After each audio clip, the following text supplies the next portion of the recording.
Welcome back friends. इस video में हम बात करेंगे करंट अफेयर्स की, science and tech related current affairs की। ये हमारा साइंस एंड टेक से संबंधित पहला वीडियो है। चलिए शुरुआत करते हैं। हमारा पहला जो इशू है, इसमें जो पहला कंसेप्ट है, एक सन स्पॉट है जो जिसका एक नया व्यू रिलीज किया है साइंटिस्ट ने।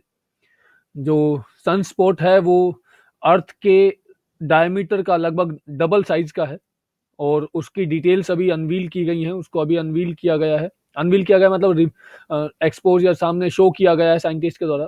और इससे हमारी सन के बारे में जो हमारी अंडरस्टैंडिंग है, जिस तरीके की ऑब्जर्वेशन है साइंटिस्ट की, उसको समझने में मदद मिलेगी। हमारे लिए जरूरी क्या है यहाँ पर,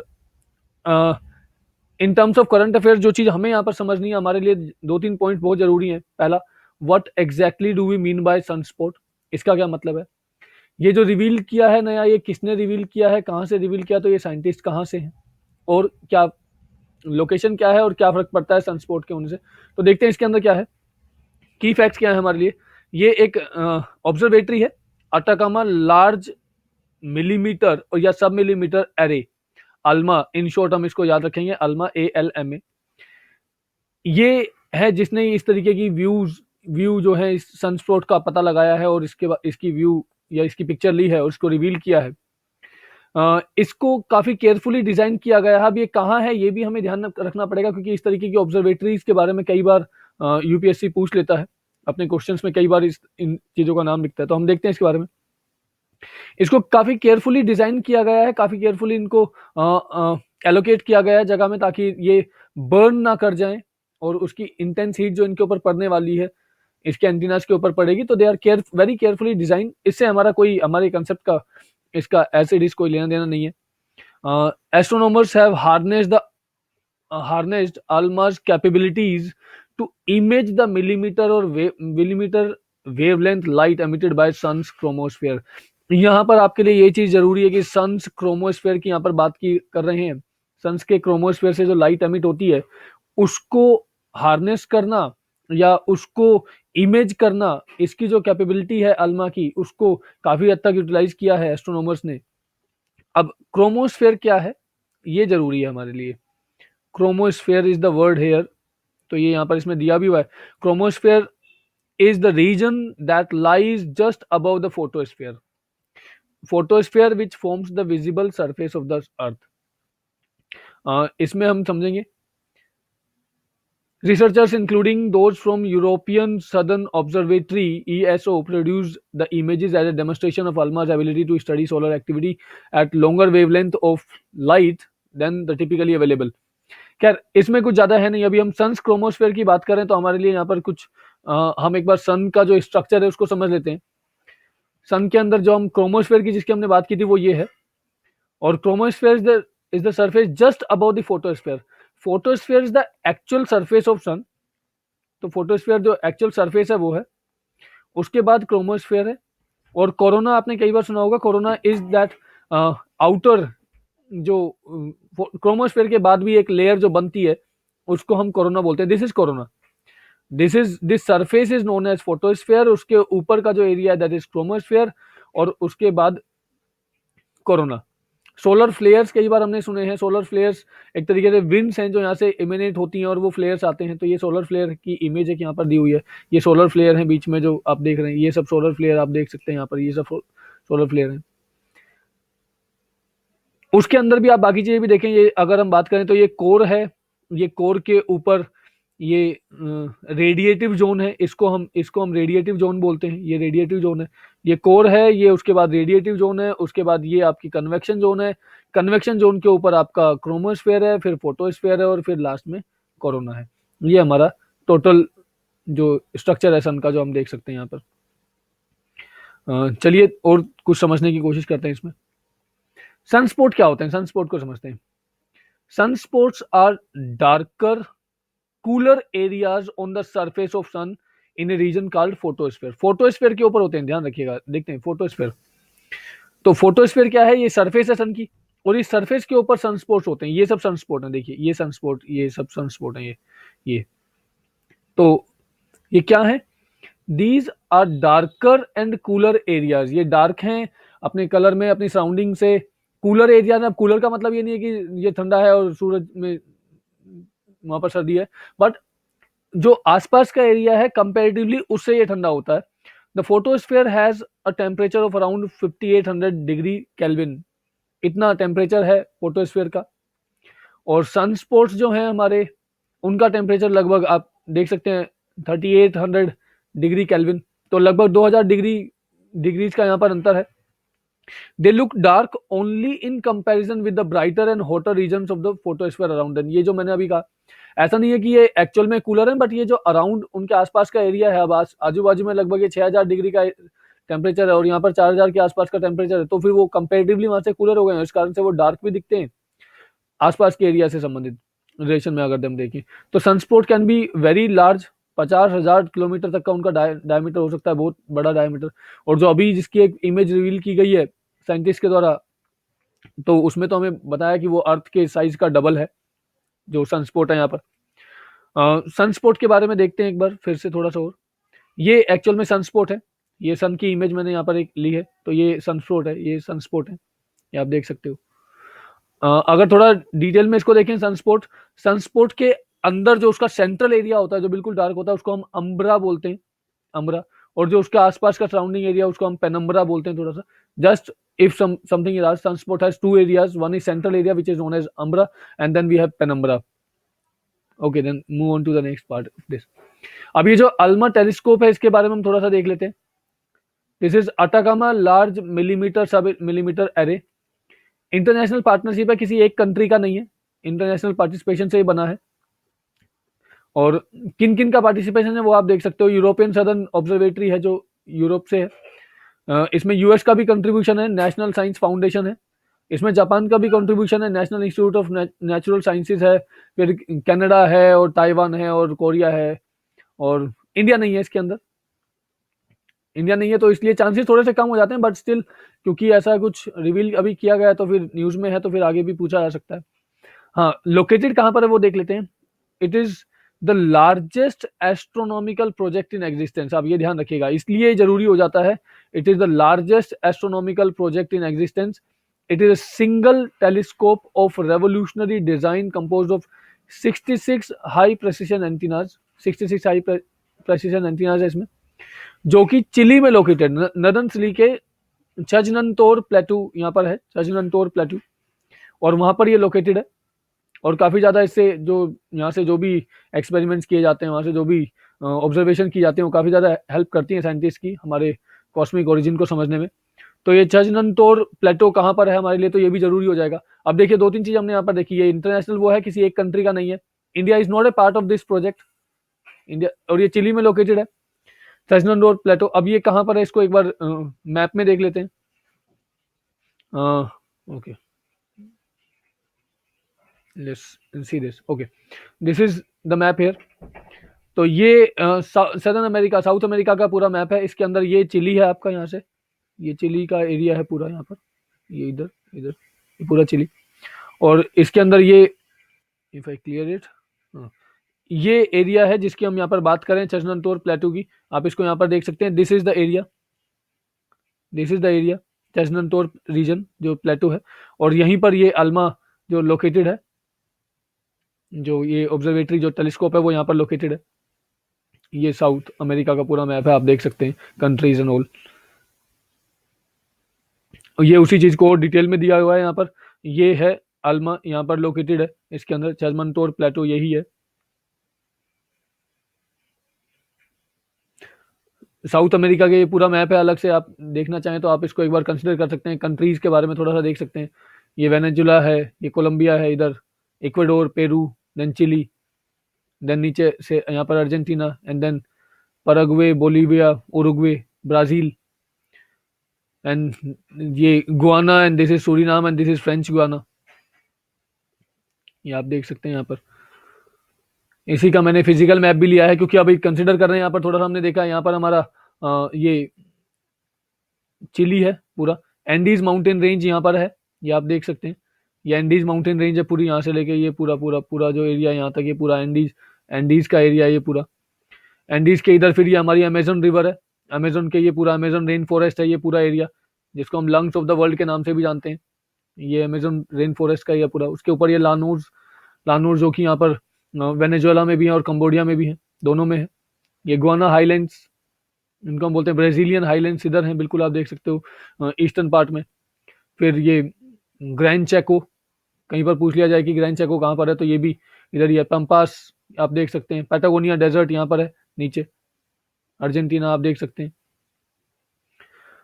सो let's move on, just a bit of geography and then repetition. Llanos, Guiana Highlands, Amazon basin, Selvas, ये जो यहाँ पर फॉरेस्ट है इनको हम सेल्वाज भी बोलते हैं। Then Gran Chaco, Pampas, Patagonia, Brazilian Highlands, Andes mountain range पूरा। चलिए नेक्स्ट पे आते हैं। नेक्स्ट जो हमारा यहाँ पर टॉपिक है जो हमें डिस्कस करना है वो जीएसएलवी की क्रायोजेनिक अपर स्टेज को टेस्ट किया गया है और ये बड़ी सक्सेसफुली हमने अभी टेस्ट किया है। Now what is GSLV? GSLV is Jio synchronous satellite launch vehicle. Cryogenic upper stage को अभी टेस्ट किया गया। अब ये क्रायोजेनिक क्या होता है उसके बारे में हमें यहाँ पर समझना है। इसरो ने ये किया है, इंडियन स्पेस रिसर्च ऑर्गेनाइजेशन ने किया है। इंडियन स्पेस रिसर्च ऑर्गेनाइजेशन का जो प्रोपल्शन रिसर्च कॉम्प्लेक्स है वहां से ये टेस्ट किया गया है, उसने टेस्ट किया है, उसको conducted the stage level test for GSLV MK3। MK मतलब मार्क है यहाँ पर, जीएसएलवी मार्क 3 उसके क्रायोजेनिक अपर स्टेज। अब ये ओवरऑल होता क्या है उसको हम देख लेते हैं एक बार। जीएसएलवी इज जियो स्टेशनरी या geosynchronous satellite launch vehicle.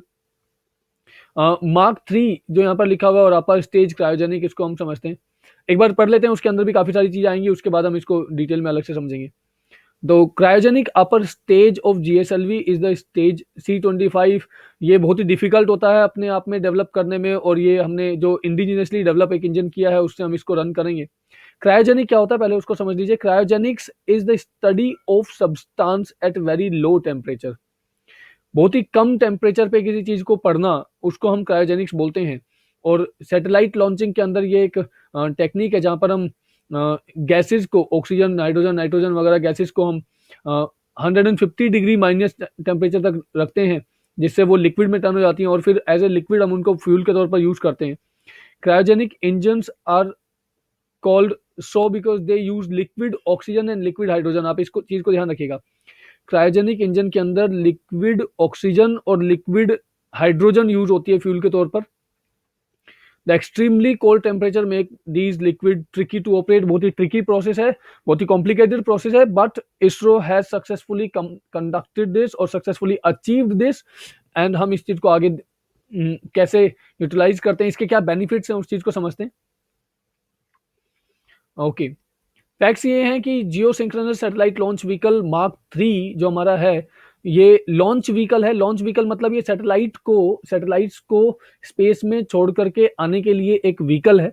Satellite launch vehicles होते हैं हमारे PSLV, GSLV, तो ये एक लॉन्च व्हीकल है developed by our own ISRO. ISRO ने डेवलप किया है GSLV मार्क 3 और GSLV 3। It is conceived and designed to make ISRO fully self-reliant in launching heavier communication satellites of INSAT 4 class, which way। अब देखिए सारा कंसेप्ट इस बारे में कि अभी तक हमारा जो इसरो है, जो हमारी सैटेलाइट लॉन्चिंग जो कैपेबिलिटी है, हमारे most of the satellite PSLV polar satellite launch vehicle से छोड़े जाते हैं। Let me change the colour to something that can be seen. Okay, अभी तक जो हम मोस्टली जो सैटेलाइट छोड़ते हैं वो PSLV की मदद से छोड़ते हैं। PSLV is polar satellite launch vehicle.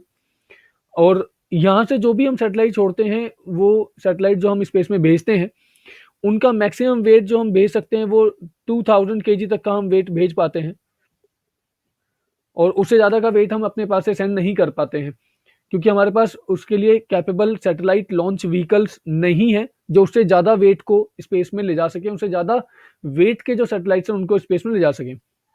अब हमारे जो इनसेट सीरीज के जो सैटेलाइट्स हैं, इनसेट 4, इनसेट इसके जो सीरीज के जो सैटेलाइट्स हैं, उनका जो वेट है वो 4500 या 4000 या इवन 5000 इतने केजी तक का उनका वेट है।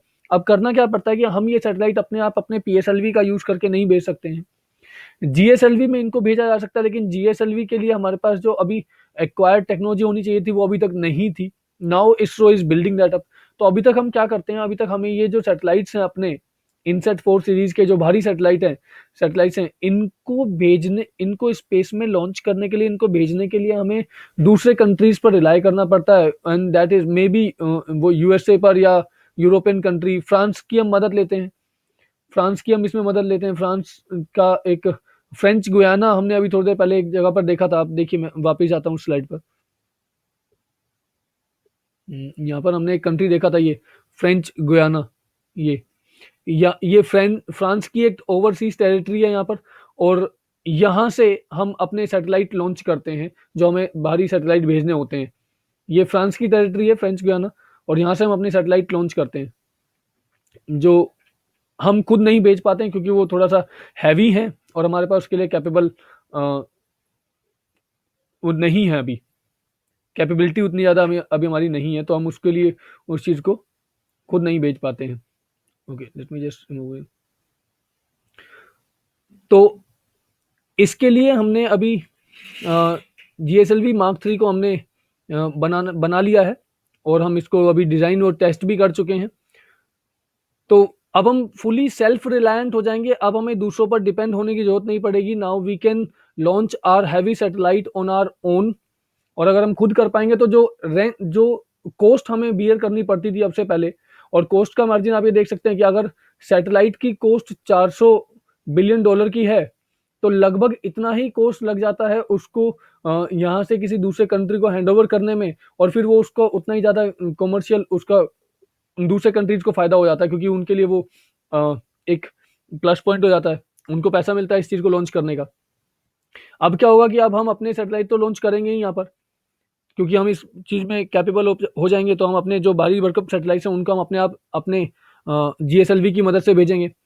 और ना सिर्फ अपने, हम दूसरे कंट्रीज के भी सैटेलाइट्स को हम लॉन्च करेंगे, एंड बाय दैट वे हमारा इसरो जो है वो बाहर के कंट्रीज के सैटेलाइट को अगर लॉन्च करेगा तो उससे वो उसको कमर्शियल बेनिफिट भी होगा, फाइनेंशियल बेनिफिट भी होगा। It would also enhance the capacity of the country to be a competitive player in the multi-million commercial launch market. multi-million dollar commercial launch market है, जहां पर $multi-million का एक कारोबार है सैटेलाइट लॉन्च करने का, जिसमें अभी हम पैसा देते हैं दूसरे देशों को अपने सैटेलाइट लॉन्च कराने के लिए, and the very near future हम दूसरे देशों के सैटेलाइट लॉन्च करेंगे और हम उनसे पैसा लेंगे। सैटेलाइट हम अभी भी लॉन्च करते हैं दूसरे कंट्रीज के, लेकिन हम बहुत ही हल्के सैटेलाइट लॉन्च करते हैं वहां पर अपने PSLV की मदद से। तो अभी हम अपने ये GSLV Mark 3 की मदद से दूसरे सैटेलाइट भी अपने लॉन्च करने शुरू कर देंगे हम, जो भारी भरकम सैटेलाइट होंगे।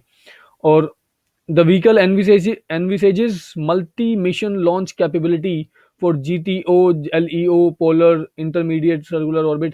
ये ऑर्बिट्स के टाइप हैं कि किस तरीके के ऑर्बिट होते हैं। GTO मतलब होता है जियो सिंक्रोनस ट्रांसफर ऑर्बिट होता है।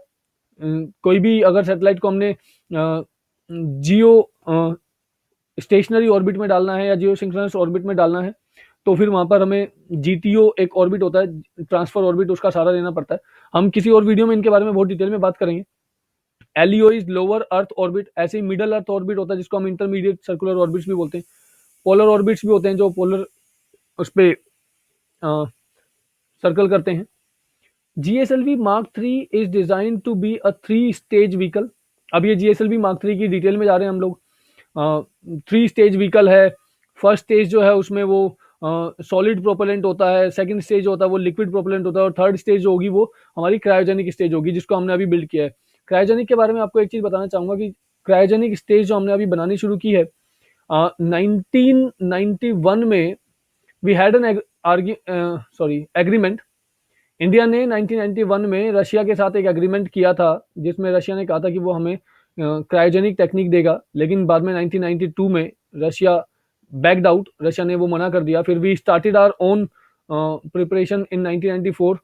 फिर हमने थोड़ी सी एक्सेल किया इसमें, और अभी हमने रिसेंटली क्रायोजेनिक टेक्निक्स को हमने बना लिया। Cryo is a root word जिसका मतलब होता है वेरी कोल्ड टेम्परेचर जहां पर होते हैं उसको हम क्रायो बोलते हैं।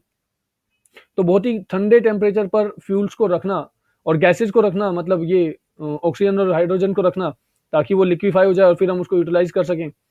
तो दिस इज क्रायोजेनिक्स, और हमने अभी इसमें अपने इंजन वो बना लिए हैं, इसरो हैज डेवलप्ड इट। तो ये एक कंसेप्ट है जिसको हमने अभी डेवलप किया, और इस कारण से अब हम अपने जो हैवी सैटेलाइट्स हैं उनको भी लॉन्च कर पाएंगे। I hope this you have understood it. इसको लेट मी क्लैरिफाई। ये हमारा तीसरा न्यूज़ है, disaster net, disaster communication network, disa net. कई बार इस तरीके की सिर्फ टर्म दे दी जाती है, डीजा नेट। यूपीएससी पिछले 2-3 सालों से जो करंट अफेयर्स के क्वेश्चन पूछ रहा है वहां पर सिर्फ ऐसे क्वेश्चन टर्म दे दिए जाते हैं कि it has been in news several times, it is related to what. तो डीजा नेट और disaster communication network, IIT Madras के जो टीम है उन्होंने इसको डेवलप किया है, डिजास्टर नेट। डिजास्टर के टाइम पर कोई भी चीज़ जो सबसे ज़्यादा जरूरी होती है वो कम्युनिकेशन होता है, क्योंकि सबसे पहले कम्युनिकेशन वहाँ पर डिस्ट्रॉय हो जाता है, उसके कारण और ज़्यादा र्यूमर्स फैलने शुरू हो जाते हैं, लोग आपस में बात नहीं कर पाते हैं, तो इस कारण से बहुत ज़्यादा अफरा तफरी वाली सिचुएशन हो जाती है।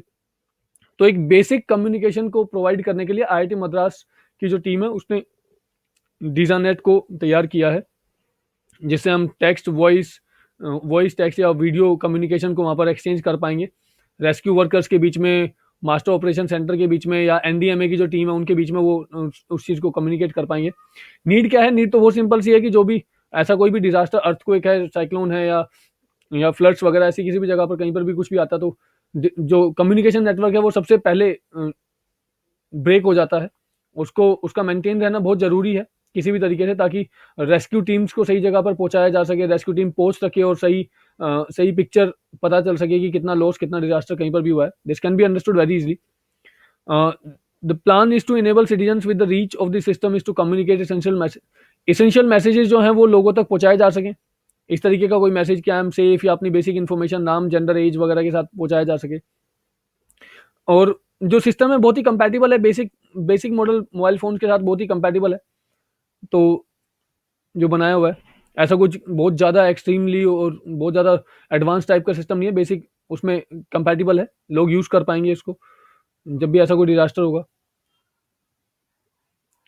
कंपोनेंट्स हैं इसकी, डिटेल में हमें बहुत ज़्यादा जाने की जरूरत नहीं पड़ेगी, लेकिन इसके कंपोनेंट्स फिर भी वाईफाई होगा, इसके साथ सैटेलाइट लिंक होगा उसका, ताकि जो कनेक्शन है वो इस्टेब्लिश रह सके। और सिंगल कैरियर जीएसएम होगा, एलटीई होगा, ये सब थोड़ा सा हाईली टेक्निकल वो है, तो we need not go in that detail. Benefits हैं, बेनिफिट्स आप देख सकते हो। The rescue team will be able to directly communicate with citizens about the arrangement using FM broadcast. जो रेस्क्यू टीम होगी वो डायरेक्टली कम्युनिकेट कर पाएगी, एफएम ब्रॉडकास्ट से भी कम्युनिकेट कर पाएगी कि, और जिसको सिटीजन्स को वो इन्फॉर्मेशन मिलेगी। और क्योंकि मोबाइल सबके साथ लोगों के पास अगर रहेंगे, अब मोबाइल काम नहीं करते हैं उस टाइम पर क्योंकि उन्हें सिग्नल नहीं मिल पाते हैं, अगर उनके मोबाइल पर वो सिग्नल आ जाए उस टाइम पर किसी भी तरीके से, तो उसी चीज़ के लिए इन्होंने ये सिस्टम, नेटवर्क तैयार किया ताकि लोगों को उस टाइम पर बेसिक चीज़ों के लिए सिग्नल मिल सके। और इससे र्यूमर्स फैलने बंद हो जाएंगे, क्योंकि जो एक्सेस होगी वो ऑथेंटिकेटेड लोगों के पास होगी, सारी की सारी एक्सेस। जो गवर्नमेंट ऑफिशियल्स हैं, एनडीएमए के ऑफिशियल्स होंगे या रेस्क्यू टीम्स होंगी, उनके पास उसका सारा ऑपरेशन होंगे, तो र्यूमर्स नहीं फैलेंगे, ऑथेंटिकेटेड मैसेजेस जो होंगे वही फ्लोट करेंगे वहाँ पर सिस्टम में। तो ये एक अच्छा स्टेप है डिजास्टर मैनेजमेंट की तरफ, कि अगर कहीं पर डिजास्टर आए तो फिर बेसिक कम्युनिकेशन की चीज़ें अवेलेबल होनी चाहिए। तो आपके लिए ध्यान रखने वाली चीज़ क्या है वो आप देख लीजिए। आईआईटी मद्रास की टीम ने तैयार किया है डीजा नेट, डिजास्टर के टाइम पर कम्युनिकेशन नेटवर्क है और बेसिक कम्युनिकेशन फैसिलिटीज प्रोवाइड करने के लिए है। Okay, thank you very much for watching this video. Do subscribe to the channel, like and share it with your friends. Thank you very much once again.